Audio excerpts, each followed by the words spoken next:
اگلا سوال ہے، ہمارے چند سنی علماء اور واعظین حضرات آخر قاتلین حسین علیہ السلام کا دفاع کیوں کرتے ہیں؟ کیا اس کی وجہ یہ تو نہیں ہے کہ ان قاتلین میں جید صحابہ کی اولادیں بھی شامل ہیں؟ مثلا انس ابن مالک کا بیٹا سنان بن انس اور سعد بن ابی وقاص کا بیٹا عمر ابن سعد۔ علی بھائی کا اس حوالے سے کیا موقف ہے؟ میں تو اس سوال کے ساتھ اختلاف کرتا ہوں۔ ہمارے سنی علماء کبھی بھی قاتلین حسین کا دفاع نہیں کرتے، نعوذ باللہ۔ یہ ضرور ہے کہ وہ منہ چھپاتے پھرتے ہیں، وہ کہتے ہیں بس بتاؤ نا کہ کس نے کیا ہے۔ میرا خیال ہے ایون ناسبی بھی یہ جرت نہیں کرتے کہ وہ یہ کہیں کہ حسین ابن علی شہید نہیں ہے، وہ باغی تھے تو قتل ہوئے، نعوذ باللہ۔ ایسا نہیں۔ سب سے زیادہ یعنی شیعہ کے خلاف کام کیا ہے نا اہل سنت میں تو امام ابن تیمیہ نے کیا ہے، انہوں نے منہاج السنہ کتاب لکھی ہے، لیکن اس میں بھی آپ دیکھیں کہ وہ کہتے ہیں کہ ہم یزید کو عام دنیا دار بادشاہوں کی طرح بادشاہ مانتے ہیں، ہم اہل بیت سے محبت کرتے ہیں۔ ایون انہوں نے تو حضرت معاویہ کے بارے میں بھی کہا کہ ہم انہیں خلیفہ راشد نہیں ایک بادشاہ مانتے ہیں، اور انہوں نے کلیئر کٹ لکھا کہ ربیع الاول 11 ہجری میں نبی علیہ السلام کی وفات ہوئی اور 41 ہجری ربیع الاول میں صلح حسن ہوئی، اور نبی علیہ السلام کی حدیث تھی کہ میرے بعد خلافت 30 سال رہے گی۔ تو وہ کہتے ہیں دیکھو ایگزیکٹ ربیع الاول میں صلح حسن کے بعد خلافت راشدہ ختم ہوگی، خلیفہ راشد 5 ہیں، ابو بکر، عمر، عثمان، علی اور حسن ابن علی۔ حضرت معاویہ اسلام کے پہلے بادشاہ ہیں، یہ تو وہ بھی مانتے ہیں۔ انہوں نے بھی کبھی یہ بات نہیں کی ہے کہ ہم قاتلین حسین کا دفاع کریں گے۔ ایون ڈاکٹر ذاکر نائک صاحب سے بھی مسئلہ مس ہینڈل ہوا جس میں میرا لیکچر بھی آیا تھا، انہوں نے بھی بعد میں جو ویڈیو ریکارڈ کی انہوں نے کہا میں آج کی ڈیٹ میں حضرت حسین کے قاتلین پر لعنت بھیجتا ہوں۔ تو کوئی قاتلین حسین کا دفاع نہیں کرتا۔ البتہ یہ ضرور ہے کہ چند ایک ناسبی جو کٹر قسم کے ہیں جن کو میں سنی نہیں سمجھتا، نہ بریلوی ان کو اون کرتے ہیں، نہ دیوبندی اون کرتے ہیں، نہ اہل حدیث اون کرتے ہیں۔ ناسبیوں کا کوئی اوقات نہیں ہے کہ ان کو کسی پلیٹ فارم پہ کوئی اون کرے۔ ہمارے جیل میں ایک بہت بڑا ناسبی تھا، فیض عالم صدیقی، ایک مسجد میں اتنا عرصہ جمعہ اہل حدیث کی مسجد میں پڑھاتا رہا، لیکن آج اگر آپ اہل حدیث سے پوچھیں ان کو اون نہیں کرتے۔ چاند کوئی ضد میں کر لے لادہ بات ہے، ادروائز وہ اون نہیں کرتے۔ شیخ زبیر علی زئی صاحب نے باقاعدہ اپنی کتاب فضائل صحابہ میں لکھ دیا کہ فیض عالم صدیقی اہل حدیث نہیں ہے، ان لوگوں نے لبادے اڑے میں، بڑے سخت الفاظ انہوں نے لکھے تھے۔ باقی یہ جو بات ہے نا صحابہ کی اولادیں، ایک بات تو اس میں ٹھیک تھی، عمر ابن سعد تو واقعی سعد ابن ابی وقاص کا بیٹا تھا، لیکن جو سنان بن انس ہے نا جس نے حضرت حسین علیہ السلام کو آخر میں وار کر کے شہید کیا، ان کا سر کاٹا تھا، وہ حضرت انس ابن مالک کا بیٹا نہیں ہے، اس کا ویسے نام ہے سنان بن انس نخعی، یہ تو قبیلہ ہی اور ہے۔ البتہ یہ ضرور ہے کہ جب صحیح بخاری میں 3748 نمبر حدیث ہے جس میں امام بخاری نے حسین کے ساتھ علیہ السلام لکھا ہے، جو دارالاسلام والوں نے عربی والے سے نکال دیا ہے، لیکن اسلام 360 میں، سعودی عرب کی کتابوں میں، دارالکتب العلمیہ کی کتابوں میں، سعودیہ کا جو مکتبہ شاملہ ہے اس میں بھی علیہ السلام موجود ہے، لیکن سارا نہیں نکالا۔ بخاری میں جہاں حضرت فاطمہ کے ساتھ علیہ السلام لکھا تھا وہ ابھی بھی دارالاسلام والوں کا موجود ہے، نکالا نہیں ہے۔ 3748 نمبر حدیث ہے صحیح بخاری میں کہ جب حسین ابن علی کا سر کاٹ کر عبید اللہ ابن زیاد گورنر یزید جو کوفہ میں اس کا گورنر تھا اس کے سامنے لا کے تشت پہ پیش کیا گیا، بولے اعوذ باللہ تعالی، اللہ کی لعنت ہو ان پر، فرشتوں کی لعنت، تمام لعنت کرنے والوں کی لعنت جنہوں نے حسین ابن علی کو اس طریقے سے شہید کیا، آمین۔ تو وہ چھڑی مار کے ان کے حسن کے بارے میں کوئی کلام کرنے لگا، یہ بخاری میں بھی ہے اور ترمذی میں بھی ہے۔ تو انس ابن مالک وہاں کھڑے ہوئے تھے تو وہ تڑپ اٹھے،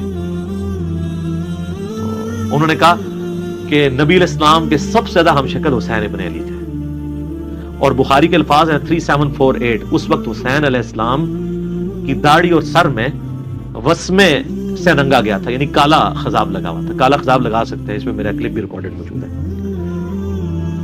لیکن 70 80 90 سال کا بابا نہ لگائے، چھوٹی عمر تک 50 55 تک، اللہ سے ایک ٹاپک ہے۔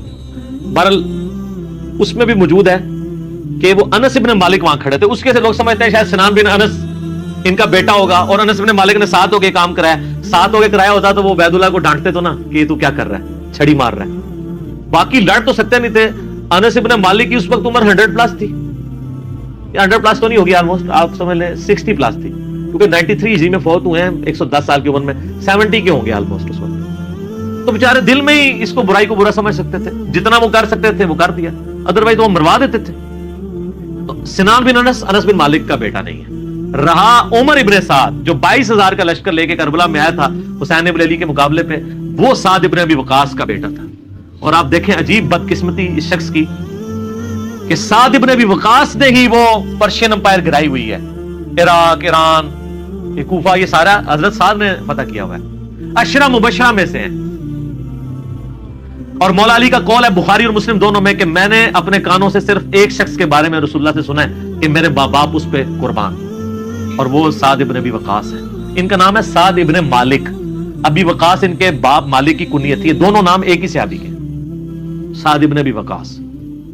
مولا علی جن کے بارے میں کہہ رہے ہیں کہ ان پہ نبی علیہ السلام نے اپنے ماں باپ جمع کیے ہوئے ہیں اور نبی علیہ السلام کے رشتے میں معمول رکھتے تھے. 10 جنتی خوش نصیب صحابہ میں سے، اور بدری اصحاب میں سب سے آخر میں یہ فوت ہوئے ہیں حضرت معاویہ رضی اللہ تعالیٰ کے دور میں 56 ہجری میں. ان کے بعد کوئی بدری صحابی دنیا میں نہیں رہا تھا. بدری صحابی ایک بہت بڑا ٹائٹل تھا. یہ سب سے آخر میں فوت ہوئے. پوری زندگی حضرت معاویہ سے ان کا اختلاف رہا تھا اس مسئلے میں جو حضرت علی کے ساتھ ان کے معاملات تھے سب و شتم والے. یہ بندہ ہمیشہ ڈٹا رہتا تھا. میرے پچھلے دنوں کلپ بھی آیا نا اس حوالے سے، کیا صحابہ کو گالی دینے والا کافر ہو جاتا ہے. اس میں نے ان کے حوالے سے حدیثیں صحیح مسلم سے بیان کی ہیں. ان کا بیٹا تھا عمر ابن سعد جس کو رے کی حکمرانی کی لالچ دی تھی. رے پورا ایریا تھا، ایران، عراق، افغانستان، یہ پورے ایریا کو رے کہا جاتا تھا اس زمانے میں. اتنی بڑی حکمرانی کی، گورنری کی لالچ دی یزید نے عبید اللہ ابن زیاد کے ذریعے. باپ دیکھ لو سعد ابن ابی وقاص جو مولا علی سے محبت کرنے والا، سنن نسائی الکبریٰ میں موجود ہے. 2 تابعین ملنے آتے ہیں سعد ابن ابی وقاص کو اور کہتے ہیں، سعد ابن وقاص ان کو پہلی بات یہ کرتے ہیں کہ میں نے سنا ہے کہ تم حضرت علی کو گالیاں دیتے ہو. ان کا معاذ اللہ، ہم کیوں دیں گے؟ تو انہوں نے فرمایا یہ بنو امیہ کے لوگ اگر میرے سر پہ آرا بھی رکھ دیں اور میرے 2 ٹکڑے کر دیں اور مجھے یہ کہیں کہ میں حضرت علی کے بارے میں کوئی نازیبہ جملہ نکالوں تو میں سعد کبھی بھی ان کے بارے میں کوئی جملہ نہیں نکالوں گا جو کچھ میں نے رسول اللہ سے علی بن ابی طالب کی شان میں سن رکھا ہے. صحیح مسلم میں حدیث موجود ہے. حضرت معاویہ نے ان کو کہا ہمارا معاویہ نے حکم دیا، اس میں الفاظوں نے انکار کر دیا. تو حضرت پھر معاویہ نے کہا تمہیں کون سی چیز منع کرتی ہے کہ تم علی بن ابی طالب پہ سب و شتم نہیں کرتے؟ ان کا معاویہ میں نے 3 فضیلتیں علی کے بارے میں ایسی سنی ہے، مجھے ایک بھی مل جاتی تو بہت تھی. پھر انہوں نے کہا وہ پہلی فضیلت غزوہ تبوک کے موقع پر علی کی میرے ساتھ وہی نسبت ہے جو ہارون کی موسیٰ کے ساتھ، مگر میرے بعد کوئی نبی نہیں. دوسری فضیلت خیبر کے موقع پر کل اس شخص کے ہاتھ میں جھنڈا دوں گا جو اللہ اور اس کے رسول سے محبت کرتا ہے، اللہ اور اس کے رسول اس سے محبت کرتا ہے. ہم پوری رات اس خوشی سے سوئے نہیں کہ کون ہوگا وہ بندہ. علی کو دیا جھنڈا. اور مسلم میں آگے الفاظ ہے کہ حضرت عمر کہتے ہیں مجھے پوری زندگی رشک رہے گا کہ اس دن جھنڈا مجھے نہیں ملا، علی کو ملا. اور تیسری فضیلت سن معاویہ، جب نجران کے عیسائی آئے تو آیت مباہلہ نازل ہوئی، آیت نمبر 61 آل عمران کی. تو نبی الاسلام اپنے بچوں میں سے حسن و حسین، فاطمہ اور حضرت علی کو لے کے اور کہا اللہ میرے اہل بیت ہیں. یہ تینوں فضیلتیں. اور ابن ماجہ میں ایک چوتھی فضیلت بھی ہے کہ آپ نے غدیر خم پہ فرمایا تھا من کنت مولا فہذا علی مولا. میرے پاس ان میں سے کوئی ایک بھی ہوتا تو بہت تم مجھے علی کے بارے میں بات کرتے ہو. یہ باپ تھا علی کا صحیح شیعہ، علی کی پارٹی کا بندہ، علی کا چاہنے والا، پوری زندگی ڈٹا رہا. اور بیٹا آگے سے کیا نکلا ہے تو کوئی مسئلہ نہیں. حضرت نوح پیغمبر کا بیٹا کافر نکل سکتا ہے. تو حضرت سعد کا کیا مقام ہے حضرت نوح کے مقابلے پہ؟ یہ بیٹا تھا عمر ابن سعد، اور اس کے جو لچھن ہیں وہ شروع سے ہی برے تھے. آپ مسلم شریف اٹھائیں نا، مسلم شریف میں بالکل اینڈ پہ نا آپ کو ایک چیپٹر ملے گا کتاب الزہد، دنیا سے نفرت پیدا کرنے والی حدیث ہے. اس میں انٹرنیشنل نمبر کے مطابق ایک حدیث ہے، یہ میں چونکہ مجھے یاد اس لیے میں نے کافی لوگوں کو بتائی ہے، 7432 صحیح مسلم میں. ابھی یہ کربلا ہوئی نہیں ہے، کچھ بھی نہیں ہوا. حضرت سعد ابن وقاص بھی زندہ ہے. تو سعد ابن ابی وقاص اپنے کھیتوں میں ہل چلا رہے ہوتے ہیں یا وہ بیج والا کام کر رہے ہوتے ہیں تو ان کے ساتھی کہتے ہیں اتنے میں ان کا بیٹا سامنے سے آتا ہے. تو حضرت سعد جب اپنے بیٹے کو دیکھتے ہیں عمر ابن سعد کو تو کہتے ہیں اے اللہ اس سوار کے شر سے میں تیری پناہ میں آتا ہوں. حضرت سعد کو پتا تھا اس بچے نے کیا کام ڈالنے ہیں. وہ اپنی زندگی میں اسی بیٹے کے شر سے اللہ کی پناہ مانگا کرتے تھے. کہتے ہیں جب وہ قریب آیا تو آتے اس نے کہا ابا جی لوگوں نے تو حکومت بانٹ دی، کوئی گورنر بن گیا، کوئی بن گیا، تسی ایتھے بیٹھے جناب حلوائی پہ کر دیو. ہائے ہائے.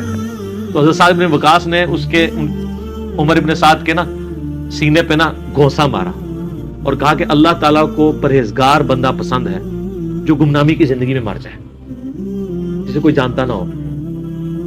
تو یعنی وہ انہوں نے ایک گوشہ نشینی کی زندگی اختیار کر لی تھی. تو ان کو پہلی لیکن اس نے اپنے باپ کی نصیحت نہیں پکڑی. یہ پھر یزید کی لالچ میں آ گیا اور پھر آپ دیکھ لیں جو کچھ اس نے آج تک لوگ لانتے بھیج رہے ہیں. باپ کو لوگ رضی اللہ عنہ کہہ رہے ہیں. آپ شیعہ سے پوچھ لیں سعد ابن وقاص کی کتنی وہ عزت کرتے ہیں. میں ابھی کل ایک کلپ وہ ایک شیعہ عالم تھے سید جواد نقوی صاحب کا سن رہا تھا، تو وہ اتنی تعریفی کلمات کہہ رہے تھے اور بتا رہے تھے کہ بھئی بیٹا یہ نکلا اور باپ کو دیکھیں، باپ نے ایران فتح کیا تھا، دوسری بڑی سپر پاور گرائی تھی، اور بیٹا آگے سے کیا نکلا۔ اچھا آپ دیکھ لیں کہ دین ایفرٹ کا نام ہے، یہ نہیں ہے کہ یہ وراثت میں ٹرانسفر ہو، انبیاء کی وراثت میں ٹرانسفر نہیں ہوئی ہے تو اور کس میں ہونی ہے؟